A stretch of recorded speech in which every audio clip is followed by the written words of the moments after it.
এই সূরাটি মূলত তারাই শুনবেন যারা খুবই অভাবে আছেন, কষ্টে আছেন, কোনোভাবে যাদের মনের আশা পূরণ হচ্ছে না, যারা গরিবি দূর করতে চান, ঋণ পরিশোধ করতে চান এবং যারা চাকরি হারিয়ে দিশেহারা হয়ে পড়েছেন, কোনোভাবেই কোনো মাধ্যম খুঁজে পাচ্ছেন না।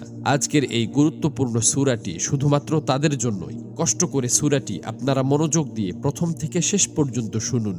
ইনশাআল্লাহ এই সূরাটি শোনার উসিলায় আপনাদের সকল অভাব অনটন গায়েব থেকে দূর হয়ে যাবে, সকল ঋণ পরিশোধের ব্যবস্থা হয়ে যাবে, মনের সকল অপূর্ণ আশা আকাঙ্ক্ষাগুলো পূরণ হয়ে যাবে। আপনি যা চাইবেন সাথে সাথে তাই কবুল হবে ইনশাআল্লাহ।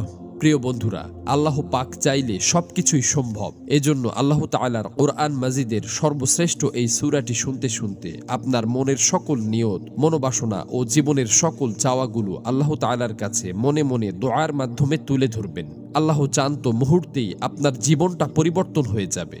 প্রিয় বন্ধুরা, জীবনে তো অনেক প্রচেষ্টাই করেছেন, একবার না হয় কোরআন মাজিদের এই সূরাটির উপর বিশ্বাস রেখে প্রথম থেকে শেষ পর্যন্ত শুনলেন। এই সূরাটি শোনার পর আপনি নিজেই বাধ্য হবেন আমার জন্য দোয়া করতে। এই সূরাটি এখন পর্যন্ত লক্ষ লক্ষ কোটি কোটি মানুষ শুনেছে এবং সকলের ভাগ্য অলৌকিকভাবে পরিবর্তন হয়ে গেছে। আমার কথা বিশ্বাস হচ্ছে না? তাহলে সূরাটি একবার শুনেই দেখুন।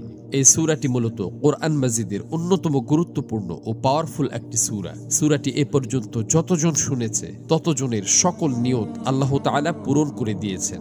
মনের ইচ্ছা পূরণের জন্য এই সূরাটি সর্বশ্রেষ্ঠ সূরা। আমি শুধু মুখেই বলছি না, সূরাটি শোনার পর আপনারা নিজেরাই প্রমাণ দেখতে পাবেন। এজন্য কোরআন মাজিদের উপর বিশ্বাস রেখে দ্রুত সূরাটি একবার শুনে নিন। ইনশাআল্লাহ সাথে সাথেই রেজাল্ট পাবেন। মহান আল্লাহর কাছে দোয়া করি, হে আল্লাহ, যারা যে নিয়তে যে উদ্দেশ্যে এই সূরাটি সম্পূর্ণ শুনেছে এবং শুনবে, আপনি তাদের জীবনের সকল উদ্দেশ্য এবং মনের সকল আশা আকাঙ্ক্ষা গায়েব থেকে পূরণ করে দিন। আমিন। কমেন্ট বক্সে আপনিও আমিন লিখে উন্মুক্ত দোয়ায় শরীক থাকুন, কেননা কে জানে যে কার মুখ থেকে বলা আমিন কখন কবুল হয়ে যায়। তো চলুন সূরাটি শুনে নেওয়া যাক। أعوذ بالله من الشيطان الرجيم بسم الله الرحمن الرحيم يا أيها الذين آمنوا أوفوا بالعقود أحلت لكم بهيمة الأنعام إلا ما يتلى عليكم غير محل الصيد وأنتم حرم إن الله يحكم ما يريد يا أيها الذين آمنوا لا تحلوا شعائر